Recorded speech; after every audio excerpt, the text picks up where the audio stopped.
Hello and welcome to my YouTube channel.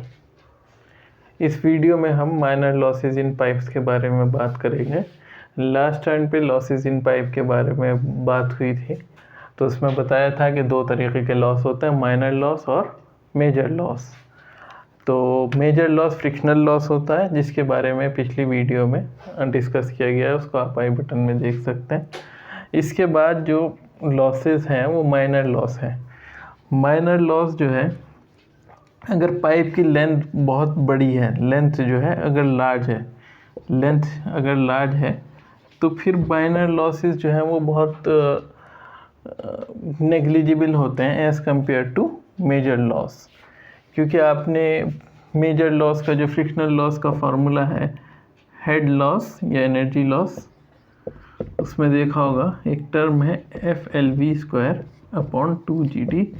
तो ये इसमें जो ये लेंथ वाला टर्म है, अगर ये लेंथ बहुत लार्ज है तो फिर ये हेड लॉस भी बहुत ज़्यादा होता है और इसके कंपैरिजन में माइनर लॉसेस नेगलेक्ट किए जा सकते हैं। लेकिन अगर ये छोटा पाइप है और उसमें आप जो है लॉसेस को कैलकुलेट कर रहे हैं, तो उसमें माइनर लॉसेस भी इम्पॉर्टेंट हो जाते हैं और उनको आप नेगलेक्ट नहीं कर सकते। तो लास्ट टर्न पे भी डिस्कस किया था कि माइनर लॉसेस में जो कई टाइप के लॉस हैं, जैसा कि सडन एनलार्जमेंट का है, सडन एक्सपेंशन कह सकते हैं, सडन एक्सपेंशन की वजह से, या सडन कॉन्ट्रैक्शन की वजह से, कॉन्ट्रैक्शन इन पाइप्स डायमीटर, और बेंड की वजह से, एग्जिट एंट्री लॉस, और इसमें भी हम कह सकते हैं कि ग्रेजुअल एक्सपेंशन और ग्रेजुअल कॉन्ट्रैक्शन, और फिटिंग लॉसेस, वॉल्स हैं या कोई भी फिटिंग लगाई है आपने पाइप के अंदर, उसकी वजह से भी लॉस होता है। बेसिक कंसेप्ट क्या है माइनर लॉसेस का, कि ये लॉस जनरेट होता है चेंज इन वेलोसिटी की वजह से।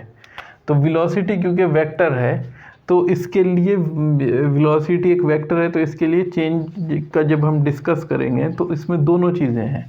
एक तो उसका मैग्नीट्यूड, चेंज इन मैग्नीट्यूड, और दूसरा चेंज इन डायरेक्शन, क्योंकि वेलोसिटी एक वेक्टर है। तो दोनों में से कोई भी अगर चेंज आ रहा है, या तो वेलोसिटी के मैग्नीट्यूड में कोई चेंज आए या फिर डायरेक्शन में कोई चेंज आए, तो इन दोनों से ओवरऑल माइनर लॉसेस प्रोड्यूस होते हैं। जैसा कि अगर आप एक पाइप को कंसीडर करें और उसमें फ़्लो हो रहा है, ये पाइप है, इसमें एक फ़्लो हो रहा है, लेकिन जो है यहाँ पे बेंड है, तो पार्टिकल्स ऐसे मूव कर रहे होंगे फ्लूइड के, यहाँ बेंड की वजह से क्या होगा, इस तरीके से बेंड होंगे। तो इस बेंड की वजह से वेलोसिटी के जो डायरेक्शन है उसके अंदर चेंज आया, तो इसकी वजह से यहाँ पे लॉसेस होंगे पाइप में। सडन एक्सपेंशन हो गया है ना, डायमीटर बढ़ गया अचानक से, तो इस केस में क्या होगा कि यहाँ पे वेलोसिटी के मैग्नीट्यूड में चेंज आएगा, यहाँ वेलोसिटी ज़्यादा होगी, यहाँ पे वेलोसिटी कम होगी। तो जिसकी वजह से मैग्नीट्यूड के अंदर चेंज आने की वजह से या डायरेक्शन के अंदर चेंज आने से वेलोसिटी के ये माइनर लॉसेस होते हैं। और जनरल फार्मूला जो है, जनरल फार्मूला अगर माइनर लॉस का देखा जाए, तो अगर माइनर लॉस को हम हेड लॉस के टर्म में डिफाइन करें तो HL will be KL V²/2G, जहाँ पे V जो है एवरेज वेलोसिटी है और KL जो है लॉस कोफिशिएंट है, ये हर एक लॉस के लिए चेंज होता चला जाएगा। तो ये V जो है, यानी हेड लॉस जो है, माइनर लॉस जो है, वो डायरेक्टली प्रोपोर्शनल है वेलोसिटी के स्क्वायर के। तो माइनर लॉस मेनली आपका जो है वेलोसिटी के चेंजेस की वजह से होता है, इसीलिए इसके फॉर्मूले में आप देखेंगे कि ये वेलोसिटी जो है, इसमें वेलोसिटी इम्पॉर्टेंट टर्म है, और इस V²/TG को हम वेलोसिटी हेड भी कहते हैं। तो अब सबसे पहले लास्ट टाइम पे भी डिस्कस हुआ था कि माइनर लॉसेस में जो सब मैक्सिमम जो लॉस है, सबसे बड़ा लॉस जो होता है माइनर लॉसेस में, वो सडन एक्सपेंशन की वजह से होता है। Sudden expansion in pipe diameter, जैसे एक पाइप है, इसका डायमीटर अचानक से इंक्रीज कर दिया आपने, तो इस केस में अगर ये पॉइंट ए है और यहाँ पे एक सेक्शन आप कंसीडर कर सकते हैं, और एक ये पॉइंट बी है, यहाँ पे भी एक सेक्शन आप कंसीडर कर सकते हैं, तो पॉइंट ए पे जो एरिया है, फ्लो एरिया, वो कम है और पॉइंट बी पे फ्लो एरिया ज़्यादा है। तो ये अगर ये फ्लो डायरेक्शन है, फ्लो डायरेक्शन इधर की तरफ है, ए टू बी, तो यहाँ पे क्या हो रहा है, सडन एक्सपेंशन हो रहा है, इसकी वजह से लॉसेस होंगे। और अगर फ्लो डायरेक्शन बी से ए की तरफ है तो ये उल्टा हो जाएगा, ये क्या हो जाएगा, सडन कॉन्ट्रैक्शन, यानी इस पॉइंट पे जो है एरिया आपका ज़्यादा है, शुरू में जहाँ से फ्लो आ रहा है उस जगह एरिया ज़्यादा है, और जिधर जा रहा है उधर जो है फ्लो एरिया कम है, तो एरिया कम हो गया यानी कॉन्ट्रैक्शन हो गया। तो सडन कॉन्ट्रैक्शन के केस में भी लॉस होगा, लेकिन जो है सडन एक्सपेंशन में ज़्यादा लॉस होगा और सडन कॉन्ट्रैक्शन में कम लॉस होगा। तो हम डिस्कस करेंगे क्यों ऐसा फ़र्क आता है। तो सबसे पहले हम डिस्कस कर लेते हैं सडन एक्सपेंशन के केस को। तो अगर ये पाइप है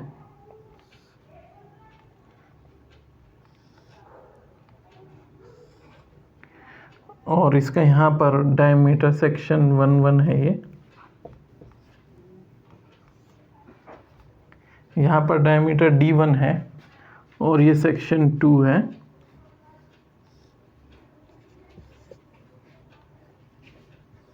और यहाँ पर डायमीटर D2 है, और D1 जो है वो D2 से छोटा है। ये फ्लो डायरेक्शन है, फ्लो डायरेक्शन इस तरीके से है।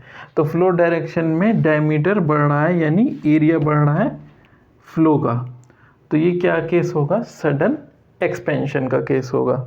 तो सडन एक्सपेंशन के केस में क्योंकि स्ट्रीम लाइंस जो होंगी वो इस तरीके से होंगी, फ्लूइड पार्टिकल्स ऐसे फ्लो कर रहे होंगे, तो जब ये एब्रप्ट चेंज आएगा तो फ्लूइड पार्टिकल्स एकदम से अपना डायरेक्शन तो नहीं चेंज कर पाएंगे, तो इसकी वजह से क्या होगा कि ये ग्रेजुअली अपना डायरेक्शन, फ्लो डायरेक्शन चेंज करेंगे और ये इस तरीके से जाएंगे।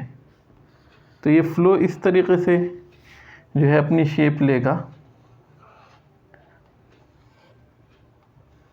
कुछ इस तरीके की शेप आएगी फ्लो की, और ये जो पोर्शन होगा ये एम्प्टी रह जाएगा कॉर्नर्स का। तो यहाँ पे क्या हो जाएगा, एडीज फॉर्मेशन हो जाएगा, यहाँ पे ईयर ट्रैप हो जाएगी, इसकी वजह से यहाँ पे एडीज बन जाएंगी, और जब यहाँ पे एडीज बनेंगी तो इसकी वजह से यहाँ पे एनर्जी लॉस होगा। ये एडीज जो हैं बर्स्ट होने के लिए एनर्जी कहाँ से लेंगी, इस फ्लो के अंदर से एनर्जी लेंगी, तो इसकी वजह से यहाँ पे इन एडीज की फॉर्मेशन की वजह से यहाँ पे हेड लॉस होगा। और वो हेड लॉस जैसा कि पहले भी डिस्कस किया, वो वेलोसिटी के प्रोपोर्शनल होगा। और वेलोसिटी किस तरीके से प्रोपोर्शनल होगा, यहाँ पे जो आप सेक्शन 1 पे वेलोसिटी लेंगे उसको सपोज करिए v1, और सेक्शन 2 पे वेलोसिटी जो होगी वो v2 होगी। यहाँ का एरिया अगर आप सपोज करेंगे a1, यहाँ पे एरिया आप सपोज करेंगे a2, तो कंटिन्यूटी इक्वेशन से हम कह सकते हैं कि a1 v1 is equal to a2 v2, और इस तरीके से आप v1 की वैल्यू, अगर v1 और a1 की वैल्यू आपको मालूम है और a2 की वैल्यू मालूम है तो आप v2 कैलकुलेट कर सकते हैं। v2 जो होगा वो a1 v1 अपॉन a2 हो जाएगा, v2 की वैल्यू, इसको इधर ले जाके डिवाइड करेंगे तो v2 की वैल्यू आपको मिल जाएगी। तो इस तरीके से आप वेलोसिटी निकाल सकते हैं। ये कंटिन्यूटी इक्वेशन है जो पिछले लेक्चर में डिस्कस भी की गई है, और आपको आई बटन में इसका पूरा कंसेप्ट मिल जाएगा। अब इसके बाद ऑलरेडी हम डिस्कस कर चुके हैं कि हेड लॉस जो है वो इन टर्म्स ऑफ वेलोसिटी होगा। तो यहाँ पे जो सडन एक्सपेंशन के केस में जो हेड लॉस निकल के आएगा आपका, वो आएगा v1 square upon 2g upon into 1 minus a1 upon a2 का होल स्क्वायर। ये जनरल फार्मूला निकल के आएगा हेड लॉस का सडन एक्सपेंशन के केस में। सडन एक्सपेंशन के लिए जो हेड लॉस होगा वो होगा v1 स्क्वायर अपॉन 2g, यानी सेक्शन 1 पे जहाँ एरिया कम है v1 square upon 2g into 1 minus a1 upon a2 whole square. अब यहाँ से आप देख सकते हैं कि जैसे जैसे a2 बढ़ता जाएगा, a2 की वैल्यू जैसे जैसे इंक्रीज होगी तो a1 अपॉन a2 रिड्यूस होता चला जाएगा। और ये ओवरऑल टर्म जो है 1 माइनस समथिंग है, तो 1 माइनस जैसे जैसे ये वैल्यू बढ़ेगी तो ये वैल्यू 1 माइनस समथिंग जो है ये डिक्रीज होती चली जाएगी, है ना। यानी कि अगर a1 और a2 कंपैरेटिव हैं, एक दूसरे के बिल्कुल करीब हैं, तो तब ये वैल्यू जो है तकरीबन 1 के करीब आएगी। और ये हेड लॉस जो है अगर a1 a2 तकरीबन बराबर हैं, यानी अगर सिंपल पाइप है, हम पाइप का डायमीटर नहीं चेंज हुआ, तो a1 क्या हो जाएगा, a2 के बराबर हो जाएगा। तो उस केस में a1 अपॉन a2 कितना हो जाएगा, 1 हो जाएगा। a1 अपॉन a2 1 हो जाएगा। और जब a1 अपॉन a2 1 हो जाएगा तो 1 माइनस 1 0 हो जाएगा, यानी हेड लॉस 0 हो जाएगा।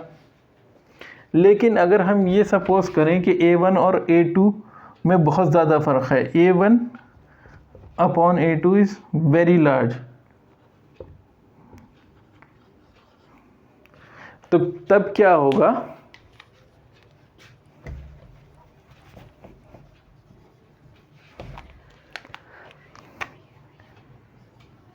तो उस केस में क्या हो जाएगा कि a1 a2 के कंपैरिजन में अगर बहुत छोटा है तो तब ये टर्म 0 की तरफ जाएगा।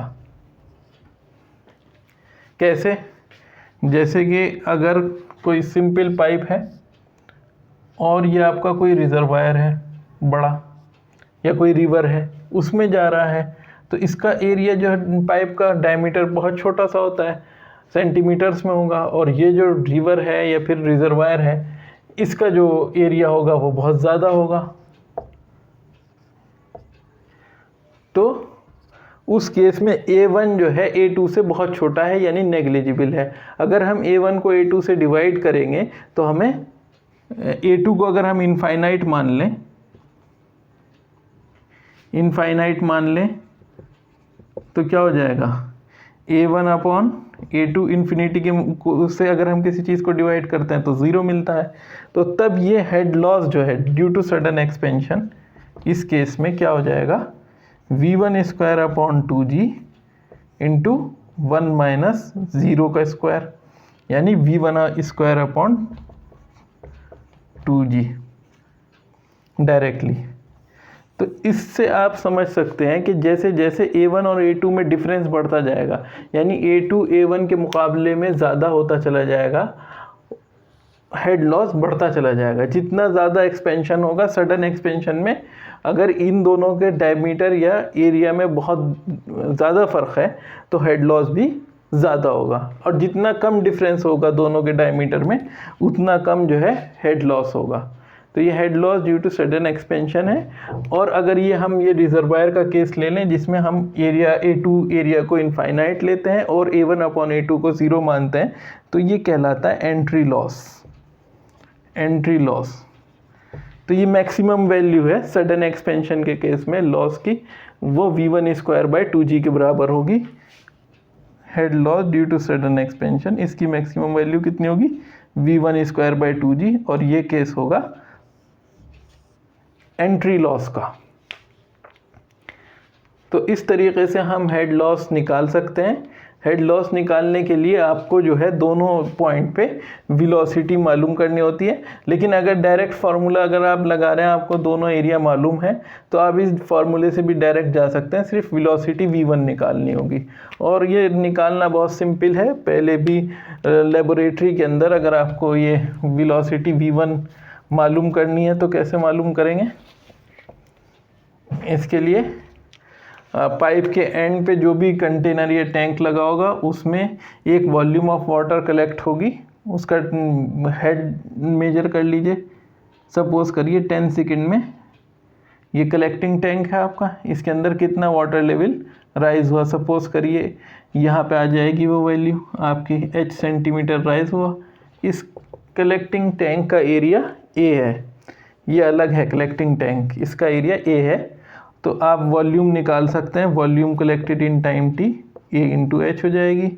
तो डिस्चार्ज निकाल लीजिए, डिस्चार्ज क्या होगा, वॉल्यूम अपॉन टाइम, ये वॉल्यूम है तो A into H upon time करके आप वॉल्यूम निकाल सकते हैं। एक बार आपने डिस्चार्ज निकाल लिया तो फिर वही कंटिन्यूटी इक्वेशन से Q is equal to A1 V1 के फॉर्मूले से आप V1 निकाल सकते हैं। V1 will be Q upon A1। इस तरीके से आपने वेलोसिटी मालूम कर ली, और फिर इस फॉर्मूले में जब आप इसको पुट करेंगे तो आपको directly head loss due to sudden expansion मिल जाएगा। Thank you for watching our video, please subscribe to the channel.